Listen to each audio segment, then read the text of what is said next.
Hello, welcome to part 2 of the chapter Mechanical Properties of Solids. The last video just got abruptly, it stopped abruptly, sorry about that. Let's just revisit Hooke's law again and we will speak about Young's modulus again. Alright, so Hooke's law says that stress is proportional to strain. So if you increase the stress, more is the strain. So you can replace the proportionality sign by a constant. You have to include the proportionality constant k, and this is k times the strain. Or in other words, if you shift this side, stress divided by strain is going to be k. And what is this constant of proportionality which is included here? It is called as the elastic constant or the modulus of elasticity.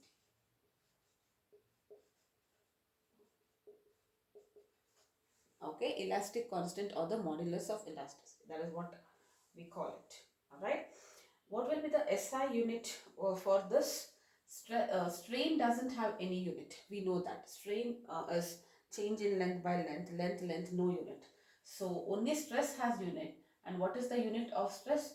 Newton per meter square.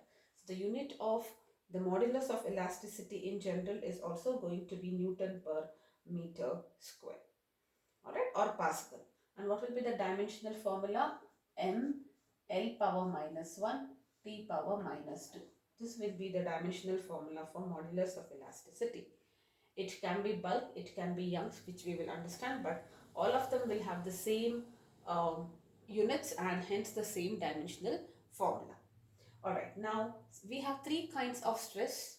Tensile stress or longitudinal stress, and we have the corresponding strain. You have the bulk or the normal or the compressive stress, and you have the corresponding strain, shear or the tangential stress, and the corresponding strain. So hence we will have three types of modulus of elasticity. The first one is what we call as the Young's modulus. Okay, Young's modulus is written as capital Y. And what is this capital Y? It's the ratio of Young's modulus is used for the first kind of stress, that is longitudinal stress divided by longitudinal strain. Okay, so it is longitudinal stress divided by longitudinal strain. That is the definition for Young's modulus. Alright, so basically we see this, this is defined whenever you have longitudinal stress. That means you are pulling it along the length, or the force is perpendicular to the cross-sectional surface. And how do we measure the deformation here? What is the change in length? Longitudinal stress will always result in the change in length. How much of length is changed for a given length or for a given force? That's what we call as Young's modulus. Alright, yes. So now let us see what will be the expression for this. Now you know what is the longitudinal stress. Let me write Y. What is the longitudinal stress? Force per unit area, and longitudinal strain is delta L divided by L. Correct? So, or let me write it as capital L. So what will this be? L will go on top. So can I write it as FL into divided by A into delta L. Okay, so just remember this formula. You don't have to remember it in this format. This format is also fine. Correct? Now, in general, what is the meaning if F is large? Okay, so what is the meaning of this? How do you visualize when I say a substance X or Y has got a large bulk, large Young's modulus? What is the meaning of that? See, if this is large, it means this is also large. So Young's modulus large implies that the longitudinal stress is large for given strain. Correct? If you keep the denominator constant, okay, so if the stress increases, bulk modulus increases. Young's modulus increases. I don't know why I've been telling you bulk modulus, it's Young's modulus. Or the other way around, if you say something is having a larger Young's modulus, it means for the same deformation we need to get a greater force. What do you mean by that? Let us say this substance A and this is substance B. Okay, this is substance B. And I say that Young's modulus for B, okay, YB is greater than YA. I'm just telling that. What do you mean by this? If YB is greater, that means if I want to elongate it till here, for example, or maybe till here. Okay, let me write it below. So I am going to say YB is greater than YA. What does it mean? If I want to elongate it till here, for example, let us say I am using 50 Newton per meter square as the stress. That means for, let us say it's of the same length and all that, then it is only talking about force. Okay, let us just to feel this, let us understand they have the uniform, they both are having the same cross sectional area. Here I would require 50 Newton, whereas here I might require 200 Newton or something which is greater than 50. Okay, so Young's modulus large just tells you that to cause the same deformation, I need to put a larger force. Obviously, metals will have larger values of Young's modulus, larger value of Young's modulus. And if you talk about wood, bone, glass, they will have smaller values of Young's modulus. Right? Now, very important part is this applications perspective. Steel is more elastic if you talk in metals. And steel is an alloy though, but let us say steel is more elastic than copper, brass and aluminium. Okay. Now the purpose of finding steel or making an alloy of steel with iron, carbon and all that was to mainly overcome the weakness of iron, or because iron has this property of undergoing rusting because of humidity and oxygen present in the air.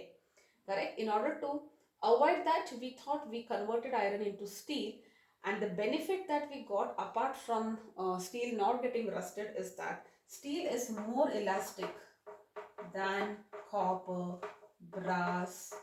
Brass is also an alloy, and aluminium, and hence it is preferred in heavy duty machines and structural designs. See, in whenever you're using heavy duty machines or structural designs, what do you mean by structural designs? Designs of the structures like bridges, beam, there is heavy load which will be there. Imagine a bridge. Okay, a bridge will have so many vehicles every time on it, so there is so much of deformation which is possible. Now let us say if you are designing it with a material which is having lesser value of Young's modulus. If Young's modulus is less, that means if force is same, deformation will be more. Correct? So that way also you can think. Right? If I keep this constant, if this increase, if this is small, that means this is more. Okay, so if you are building a bridge or a building or a beam of a building with a material which is having a lower value of Young's modulus, it means that the deformation produced for the same force will be huge. Okay, and that is not something that we want. We don't want that structure to elongate more and then collapse, right? So we don't want it to turn it into plastic, right? So for that reason, in the study of structural designs, most of the civil engineers study all of this in detail. But when you are designing a building or a machine, a heavy duty machine, maybe a crane, it is very important to know which material is suited for that particular purpose. Okay, and what shape also for that matter, not just the material. Material we can say, since steel has the highest Young's modulus, that means for the same force it will have minimum deformation. It will not stretch. That means it is able to bear more of weight and all that, right? So that is what it means. But not only that, there are we need to also come up with the right shape to get an optimal design, and all that will be studied under a branch called as structural engineering. Okay, but anyways, so let's come back to Young's modulus. So Young's modulus is the ratio of longitudinal stress by longitudinal strain, and it is given by this format. Anything which is having a large Young's modulus means that for the same deformation we need a larger force, or for the same force we need the deformation will be smaller. Both ways I've just explained. Metals in general have a larger Young's modulus as compared to non-metals, and amongst the metals and alloys, steel is the one which is having the highest Young's modulus, and hence it is preferred for in the design of heavy duty machineries and structural uh, design, like maybe the design of buildings, design of bridge and all that. The last part of this chapter talks about application. I will just explain briefly about how how all these structural designs are made. Okay, what considerations they need to make to come up with a material, or also to come up with a shape. Okay, so the first kind of modulus of elasticity is done. Let us go to the second kind of modulus of elasticity, and that is bulk modulus. Okay, bulk modulus, Young's modulus was Y. Bulk modulus is denoted by capital B. Okay, and what is this bulk modulus? It is applicable wherever it is a second. It is seen in the case of second stress and second strain. Okay, where force is applied at a dot perpendicular, and that results in the formation or the change in volume basically. Correct? So how can I write B? B is volume or bulk stress, however you want to write. Okay, divided by bulk or volume strain. You just have to say which stress and which strain, that's all. Okay, now what is this? This is F by A and this is delta V by V. That is what we know. Now please remember, do not ever forget this, that in the case of bulk you need to add a minus sign. Okay, I'll tell you why. And in the case of bulk, see, bulk phenomenon is seen when pressure is applied from all points, and that typically happens, I told you, in the case wherein there is a solid which is immersed in a fluid. Correct? And force per acting per unit area in a fluid is nothing but pressure. Right? So we can also tell this as minus delta P divided by this into this. Now to just give you an insight of why this is negative, I will tell you. I'll just take this example. There is a body and it is immersed in water. Okay. Internal pressure will be there. External pressure will also be there of the water. Now outside here it is not atmosphere, because outside the solid there is water. The difference in the pressure creates that deformation, right? So that's why it is delta P. It is not just P. Okay, the difference in the external and internal pressure. The net pressure is the one which is responsible for creating or causing that deformation. All right. Now, why it is negative? See, if pressure increases, okay, what happens if pressure is increasing? Do you agree delta P will be positive because pressure is becoming more and more? So the change in pressure is now going to be positive. And whenever pressure increases, you know volume decreases. So the change in volume will become negative. Now if this is positive and this is negative, overall is going to be negative. Right? If I do plus by minus, it's going to be negative. We want the bulk modulus to be positive always, and hence we are including this minus sign. So you're getting a negative value here. Now even if pressure decreases also, what happens if pressure decreases, it is negative, but whenever there is decrease in pressure, volume will increase. So whatever be the condition, I am always getting a negative value. To make it positive, I am putting that minus sign. Okay, so that's it. If you're not getting this, it's fine at this moment. Just remember that there is a minus sign in bulk modulus only. And what is it? F by A is nothing but pressure, change in pressure, delta P. Alright, and this reciprocal of bulk modulus, is what we call as compressibility of the metal. And this also is a very important or a crucial factor when you consider the material for a specific purpose. Okay, how much it can be compressed, right? So this is denoted by K, and what is K? K is 1 by bulk modulus, so it is minus of 1 by P into delta V by V. Okay, so reciprocal of this. That's what you get. Now in general, for a solid, bulk modulus is going to be the highest, followed by liquid, and it is the least in the case of gases. And that's the reason the reciprocal of it is compressibility, right? And that is the reason why gases are most compressible. Okay, because they have the least bulk modulus. That means they are most compressible, and you can logically think, right? You know this already. Okay, now why solid has greater? Think about it. The change in volume or in terms of pressure also you can see. If you want this to be more, that means this has to be less. How much change in volume will a solid can get? They are incompressible. You cannot change it so much, right? Because this is less, this is highest. Okay, and because this is highest, its reciprocal, which is compressibility, is the lowest. In the case of solids, compressibility is highest in the case of gases, whereas bulk modulus is lowest in the case of gas. That's why they are inversely proportional.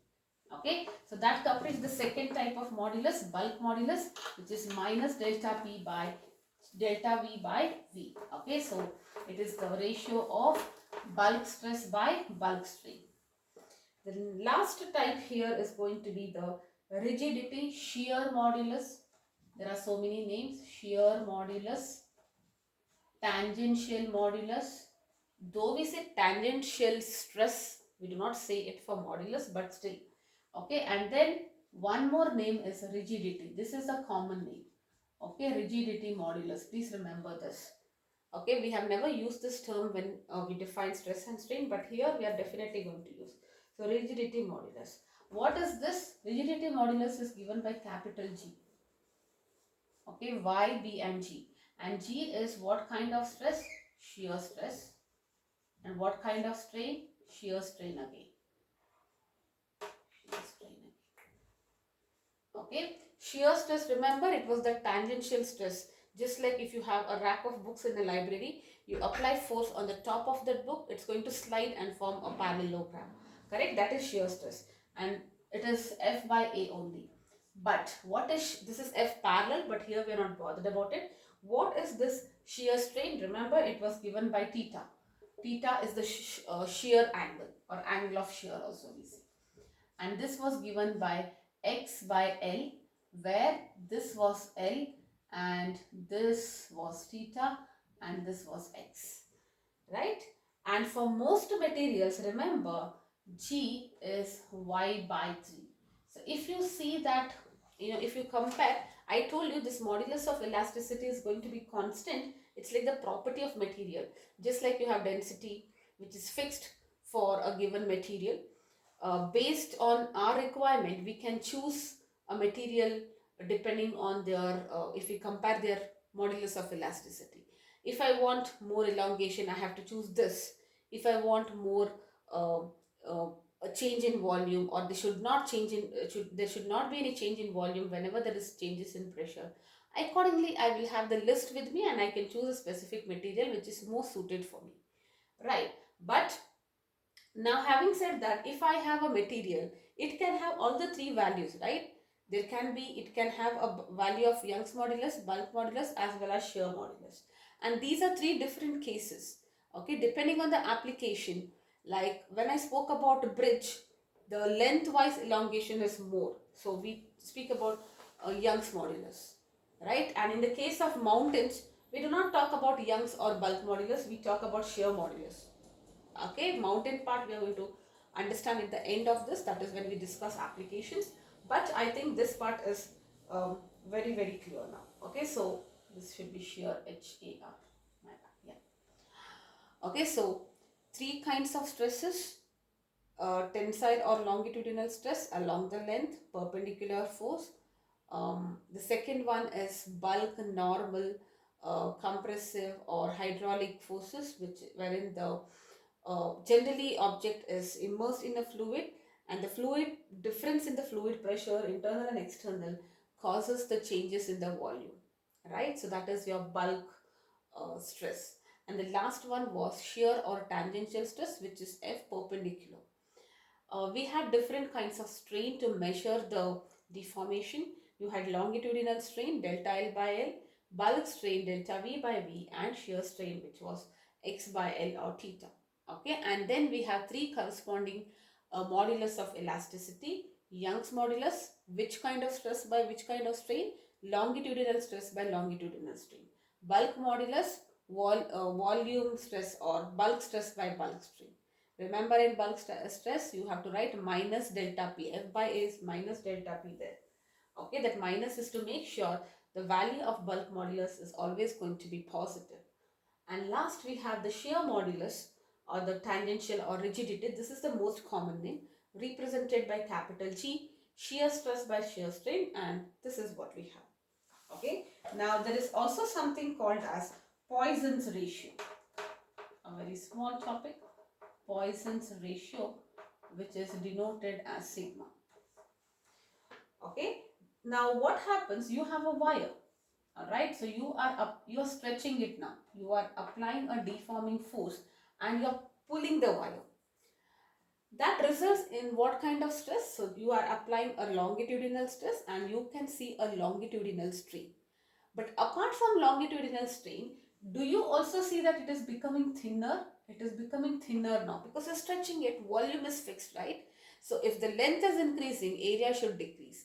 So basically, when you're stretching it, the area of cross section is reduced, or I can say that the radius is reduced, right?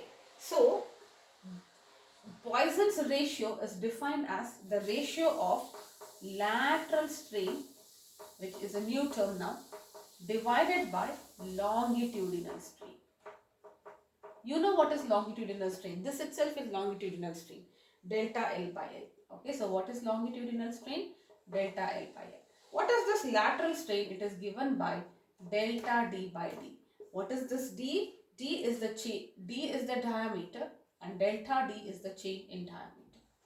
So laterally, sidewise, okay, sidewise, what is the change divided by longitudinal, which is the regular stuff, change in length by original length. Okay, so since the volume here is constant, if you pull a wire, okay, visualize this, if you stretch a wire, it's going to be longer, but at the same time, it's going to be thinner, so as to keep the volume constant. So area reduces, area is pi r square for a circular surface. So r also reduces, and that is considered here. So it is lateral strain by longitudinal strain. Delta D by D, small d stands for diameter, and delta L, change in length by original length. This ratio is what we call as the Poisson's ratio. Alright, now for steel, the value of this, they might ask you this, only for steel, you don't have to remember other values. Only for steel, this value is going to be around 0.28, okay, which is lowest, and we prefer it, the Poisson's ratio, we prefer it to be lowest, because if this is lowest, that means this is going to be the highest for the same, same lateral strain. Alright, so this part only, if you remember, it's fine.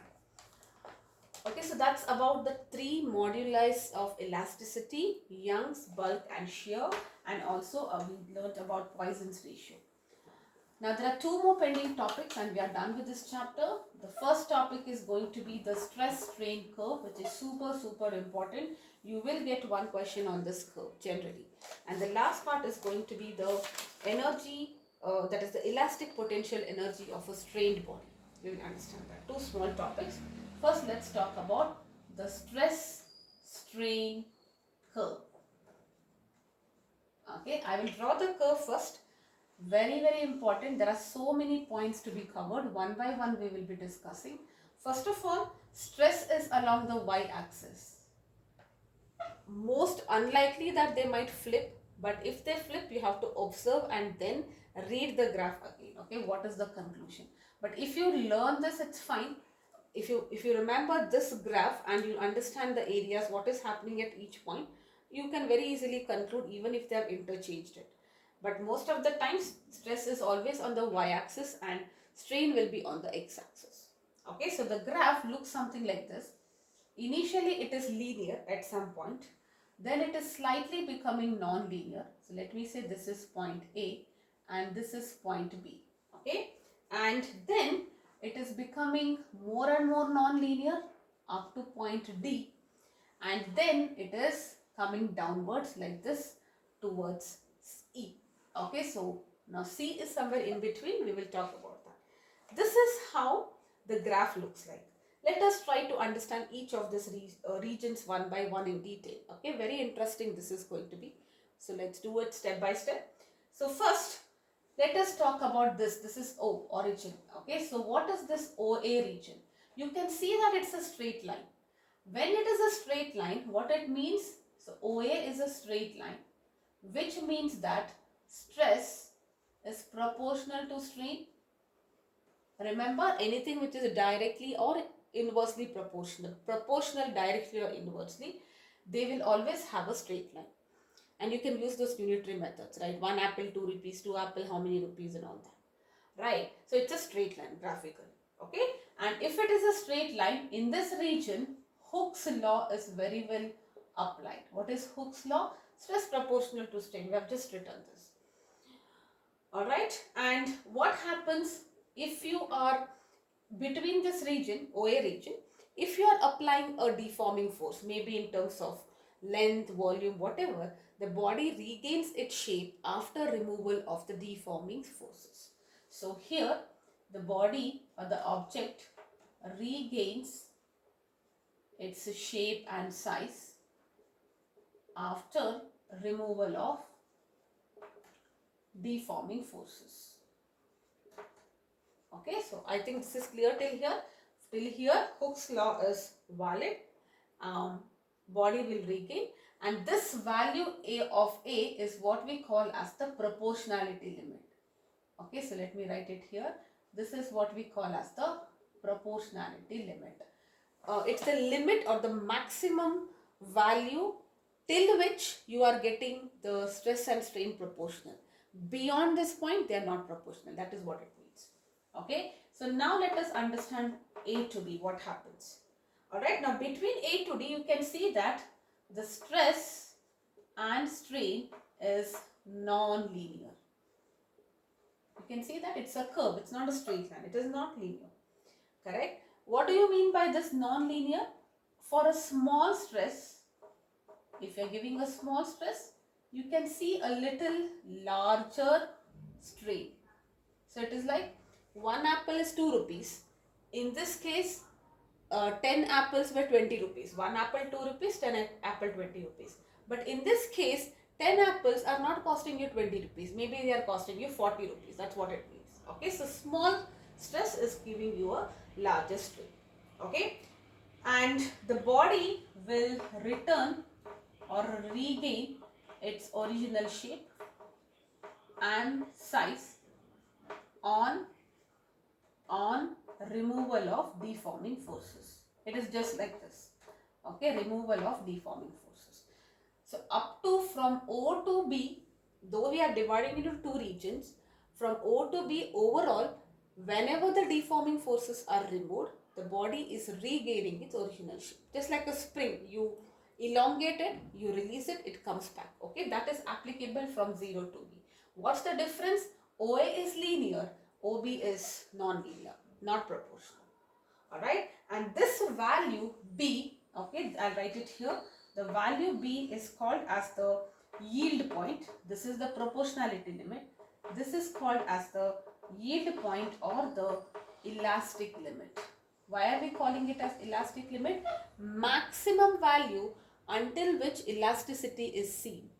Beyond that, the material is losing its elastic property. And what is the meaning of losing its elastic property?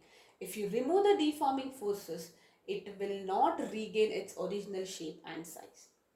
Alright, so yes, this is up to B. I think it's clear. Now let us talk about BD region. Okay, now BD region is even more non-linear. Okay, AB is also non-linear. This is more non-linear. That means for a very small stress, I am getting a very large strain. Here also it's the same, but it is like more larger strain. Okay, I told you this. 1 apple 2 rupees, 10 apple 20 rupees here. The same 10 apples will cost you 50 rupees here. The same 10 apples will cost you 100 rupees here. Okay, so the amount is going larger and larger. Alright, so that is what it means. Okay, now what is the difference between these two then? Is it only about larger strain? No, the main difference is this. The body will not regain its shape and size. Okay, after removal of deforming forces. That means at this region between B to D, if I elongate a spring and leave it, it will be in that elongated state only. It will not come back to its original state.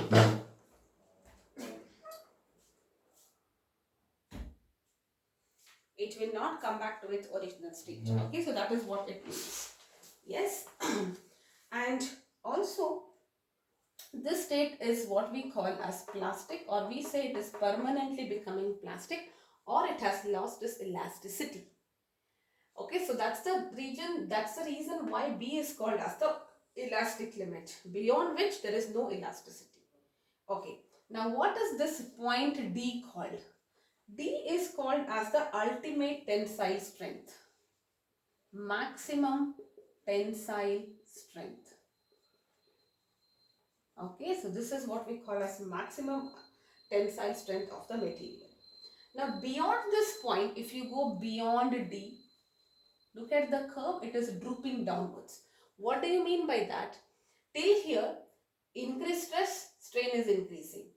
Directly, highly non-linear, really highly non-linear. Correct? But here it's the opposite. You reduce the stress, you can see an increase in the strain. Correct? So beyond D, if the deforming forces are reduced or the stress is reduced, the strain is still present. The strain is still larger. That's why you see that decreasing curve. Okay? And E is what we call as the fracture point or the break point. And that is when your material will break. Imagine you stretch a rubber band. At one point, if you just pull it, it will break, right? So that point is nothing but the fracture point. Okay?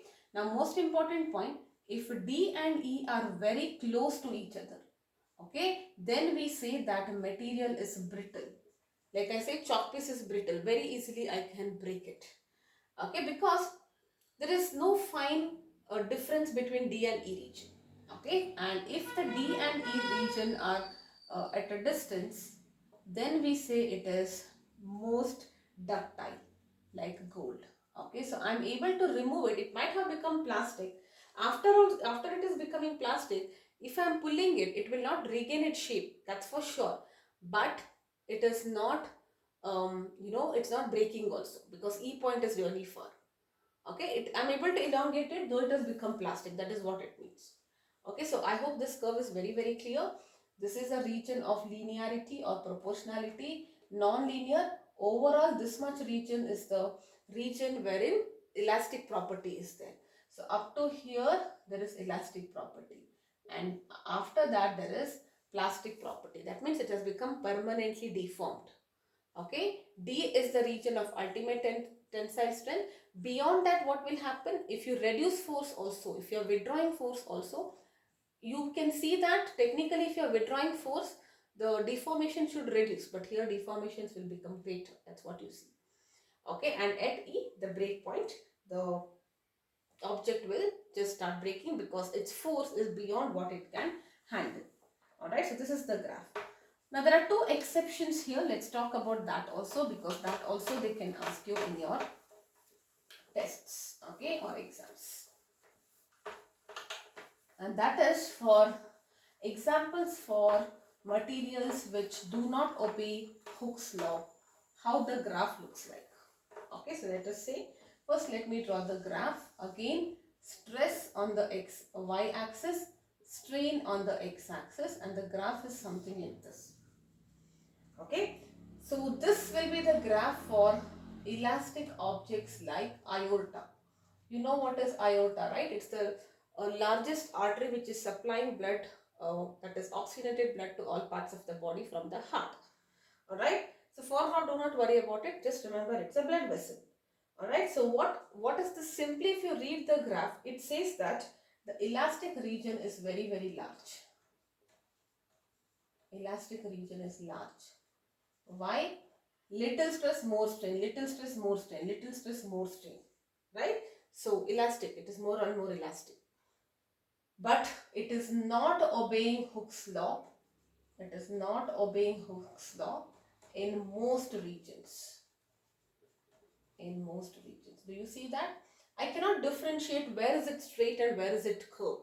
That means I can say that overall it is not obeying Hooke's law, or mostly it is non-linear. Okay, so there is no well defined plastic region. I can't even make out where is this plastic region coming. There is, it's not at all defined. It's a smooth curve. I cannot differentiate.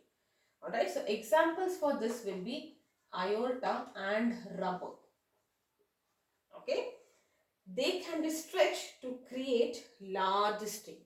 Right, so since the elastic region is large, what do you mean by that? I can pull it, I can pull it, I can pull it. I can apply greater stress and create greater deformations. Correct? It can be stretched to cause a large strain. And such objects are what we call as elastomers. Elastomers are those objects whose elastic region is large, which means that if I increase the stress, I can create a large strain. Okay, for a little force, I am able to get a good amount of uh, good amount of what is that, deformation. Okay, I'm able to get that deformation. Little force, with a little force, I'm getting a good amount of deformation. Okay, so those are called as elastomers. Example is aorta and rubber. Examples are, and this is how the graph is. No well-defined regions. I cannot differentiate proportionality limit, yield limit, and all of that. Okay, now before we do questions, maybe I will also complete the last topic, and quickly I'll take 2 or 3 questions and we are done. Okay, so the next last topic here is going to be the elastic potential energy of a strained body. Now you are given a strained body. What is the meaning of that? There is already a deformation. Maybe consider a stretched spring or an elastic, or even a compressed spring or an elastic. Correct? Now if you have an object which is under strain, how it was strained? Because of stress. So that stress is doing work against the interatomic forces, right? Remember, I told you that in the first video I told you what is responsible for that stretching and coming back. It's that intermolecular forces. You are applying forces, you are pulling the molecules away, and the intermolecular forces will always try to restore them back to their original shape. So they act as the restoring forces, right? So now if you have an object which is strained, you are doing work. Do you agree? Work is done against the intermolecular forces of attraction, because the force of attraction says that you should be at this distance and you are pulling it. That means you are doing work against the interatomic or intermolecular forces. And this work which is done against intermolecular forces is stored in the wire in the form of potential energy. Alright, so let us now try to find out the expression for potential energy. What is Young's modulus? Longitudinal stress by longitudinal strain. Stress is F by A and strain is delta. Okay, so can I write it as FL by A delta L, right? So I'll write it as FL by A delta L. So A delta L, yes, I must be. So what is F from here? From here, F is equal to Y A into delta L divided by L. This is the expression for force. Now, let us say I want to stretch it beyond that. Okay, so I will stretch it to some point L or something. So what will be the work done? Work done is force into displacement, which will be dl. Okay, so I had already stretched from here to here. Now I want to stretch even more. Let me say I am stretching by dl amount. So what will be the work done? F into dl. Okay, and what will be the limits? From 0 to L, because final thing is L, right? So 0 to L. Now force I already have here, so it is 0 to L. What is force? Force is this, so I'll just write it, YA delta L by L into dl. Now can I take YA and L as common? So you can take YAL. Oh, sorry, 1 minute. YA by L. Yes, YA by L common. Now I should write this as lowercase because it's the same change, right? So let me write this as lowercase. 1 second. So this should be, or I'll make this bigger, no problem. DL generally we write it like this. Maybe I'll make this bigger. Okay, so this is fine. So what is this? Delta L by L. Okay, so I'll just make this bigger. Okay, because otherwise you might feel that those are two different variables. Okay, so you have this YA by L integral LDL is what you have, right? L into DL. And this is from 0 to L. I hope this is clear. So what will this be? Now, don't worry about this delta L. It is nothing but L only, right? So I will take this as small l if you're getting confused. Okay, so first this is small l by L. And this is also small l by L. And here it will be small l, lowercase l. Let us follow this. I think this is how it is there in your textbook also. So don't get, I mean, you can use any symbols technically, but you should not get confused when you are integrating it. So this is YAL. Correct? So now you have LDL. What is this L? L is nothing but change in length. Okay, so instead of writing delta, because here if I write delta, then you might get confused when you're integrating it. That's the reason this way is always better. So what is it? What is the integral of L? L square by 2. After putting limits also you will be getting this. Now if I multiply and divide by L, what I'll get? I get it as half. Okay, I get it as half into Y. Can I group it like this? L by L whole square. I can write it like this, right? So I'll club this to L and then multiply it by AL. Okay, so what do I get? It is half into Young's modulus into, see now this part is nothing but, this is what L by L, right? So isn't this is nothing but strain, right? So isn't it nothing but strain square, right, into volume. AL is nothing but volume. So I can also write that. And Young's modulus is stress by strain. One stress, one strain will go. So I can also write it as half into stress into strain into volume. Okay, so that is the energy stored in the elastic object because of work done against the intermolecular forces of attraction. For numericals, you need to remember this formula. Alright, half Y L by L whole square into volume. You can remember it as volume or you can write it as AL. Okay, it doesn't matter. You can remember it either ways, but mathematically remembering it might make things easier for you when you will be solving numericals. That's the reason I'm asking you to remember it mathematically as well. Every time you cannot get into the basics, you will not have so much time there. Alright, let's quickly do 1 or 2 questions. Generally 1, 2 marker or 3 marker might be asked from this because it's a very small chapter. Okay, so I will take up one question. So 2 wires, there is a figure given to you, each of diameter 0.25 centimeter. Please note the units and immediately convert if required. Okay, convert into SI units. One made of steel. So one of them was made of steel and the other is made of brass. Okay, they are loaded as shown. So there is a diagram which is something like this. So this is my ceiling or a support, and from the ceiling you have 1.5 meter length steel rod, okay, to which there is a 4 kg object which is hanging from it, and from the 4 kg object you have another 1 meter brass rope or wire to which there is a 6 kg object which is hung. Okay, so this is the figure. Now unloaded strength of steel, let me write this, unloaded strength of steel, that means when loads are not there, that is 1.5 meters. Okay, and that of brass, that means original length it is. Okay, and for brass it is going to be 1 meter. Okay, you have to compare the elongations. The question is, compare the elongations. Young's modulus for steel is given to you 2 into 10 power 11 Newton per meter square, and Young's modulus for brass is also given to you 1.3 into 10 power 11 Newton per meter square. Okay, so let's first try to find the elongation in steel. Okay, so let's try to find this.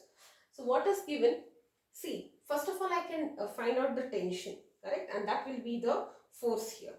Okay, so what is tension in the steel? It is nothing but because of the weight, m into g. Okay, mass of it is, now don't write 4, because this steel rod is not just holding 4 kg. Below it there is 6 kg also. So this 6 kg weight is also on the steel 1.5 meter steel. So the total weight is 10. 10 into 9.8 will be 98 Newton. This is the force. Correct? So let us now find the Young's modulus formula. It is Fl divided by A into delta L. So what will be your delta L? Because they are asking you the elongation. Correct? So you need delta L. It is Fl by A into Y. Now you just have to substitute this. Okay, F is 98 and this is 1.5 length. Okay, area is pi r square. So 3.14 into r. Diameter is 0.25 divided by 2 means 0.125 is the radius. Convert into meters and then square it. Okay, so this is A into Y. What is Young's modulus? 2 into 10 power 11. So if you simplify this, you should be getting 1.498 multiplied by 10 power minus 4 meters. Look at that change, such a minute change. Correct? Now let us do it for brass. Again, the same logic. What will be the tension? It is M into G, but M is only 6 kg now. Okay, so it is 58.8 Newton. That will be the tension. And what is this? Let me write it as steel here. Young's modulus of the brass is going to be Fl by A into delta L. Right? So what will be the force? I just now calculated it. 58.8. Length is how much? 1 meter into 1. Area is pi r 0.125 into 10 power minus 2 to convert it into meters and then square. And at last you have Young's modulus, which is going to be 1.3 into 10 power 11. Okay, so I shifted this here and this here so that I get delta L, this delta L. Okay, and you should be getting 9.219 into 10 power minus 5 meters. That's what you'll be getting. Alright, so this is one question which is, I felt it was a good question because it is talking about loads and all that. And anyways, rather than just taking a simple Young's modulus problem, I thought this has a lot of things to understand. Alright, so we will take up one more question maybe on shear strain and then maybe one more on energy and we should do it. Okay, so another interesting question. A cube of aluminium of side is 10 centimeter, okay, is subjected to a tangential stress of 1960 Newton. Okay, the top face of the cube, okay, is displaced through 0.25 centimeter with respect to the bottom. Calculate the shearing stress, strain and shear modulus. So you have to find shear stress, shear strain and shear modulus. Okay, so there was a cube like this. Okay, now you are deforming it, so it is becoming like this now. Okay, so and this is 0.125 and this is 10. This is the figure. Okay, so let's talk about shear stress first. What is shear stress? Stress is always force per area. This is parallel, but anyways it doesn't matter. 1960 divided by area. It is a cube. Area of a cube is going. The figure is a cube. So don't write area to be 4a square or sa square. It is only the top surface on which you are getting where the force is applied. So it has to be the area of a square here. So that's why it's 0.1 into 0.1. And this is 1.96 into 10 power 5 Newton per meter square. Okay. Let's now talk about shear strain. What is shear strain? X by L and that is 0.125 by 10. 0.125 is in centimeters, so maybe first convert it into meters into 10 power minus 2. It's 0.25. Okay, I wrote it as 125. Yes, this is 0.25. Yes, the answer is going to be 2.5 into 10 power minus 2. Newton, no, strain doesn't have any unit. Okay, so two things are done. Now we have to find the shear modulus, which is shear stress by shear strain. You just have to take this ratio. 1.96 into 10 power 5 by 2.5 into 10 power minus 2. And this comes out to be 7.84 into 10 power 6 Newton per meter square. Alright, so we did a question on Young's modulus, we did a question on shear modulus or rigidity modulus. Let's take up a question on elastic potential energy, and we are done. Generally, bulk modulus, there is nothing much because it deals with pressure, and pressure of liquids we are going to learn in the next chapter. Okay, so maybe after we learn about pressure, we can come back and do a question on bulk modulus. For now, I don't think you need to do any question from bulk modulus.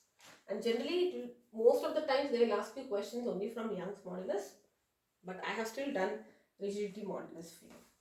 Alright, so you have to calculate the work done. What is the work done in stretching a uniform metal wire, okay, whose cross-sectional area is given to be 10 power minus 6 per meter square. Okay, so that's the cross-sectional area. Length is 1.5 meters, that's given to you, through 4 millimeter. Okay, Young's modulus of the wire is given to you as 2 into 10 power 11 Newton per meter square. And what is the meaning of this? I will tell you. Alright, so what is work done? I only have one formula. What is that? Half into y into delta L, or I think it was just L, whatever, divided by L, change by original, cos square into volume. This is what it was, right? So half into, Young's modulus is given to you 2 into 10 power 11. Okay, what is this delta L? That is what it means. Okay, original length is this much. It should, the deformation should be 4 millimeter. So millimeter you convert it into meters, 10 power minus 3 divided by 1.5, which is original length, square, and volume. What is this uniform wire? A into L will be the volume, correct? So you can write it as AL here also. So A is directly given to you 10 power minus 6 into length, which is 1.5. Okay, so you should be getting 1.607 joules. Alright, so these typically they'll ask you only these kind of questions. If you remember the formula, what is Young's, what is bulk's, what is rigidity modulus, and you remember the respective stress and strain formula. For bulk, remember it is negative delta P. Work done, if it is negative, it has got a meaning, right? We have already studied this, so that's why it becomes more important to have that minus sign included. Alright, so that's it. You can practice questions from the textbook. First, do all the solved examples. Just try to see if you are able to get it. And then if required, you can do from the exercise, but not like this is a very easy topic. You don't have to sit and do all the questions. Not most of the times it will be a direct, straightforward questions, wherein it is just to do with the substitutions, nothing else. So that's why if you're thorough with the worked examples and whatever examples I did, I think that's more than enough. Alright, so next we will begin with the mechanical properties of fluids. In the next video, I'll be making a separate playlist for that. Any doubts in this chapter, you can always get back to me. And that's the end of it. Okay, so questions are also done, topics are also covered. You just have to do solved examples, and then we will talk about mechanical properties of liquids. Bye bye for now.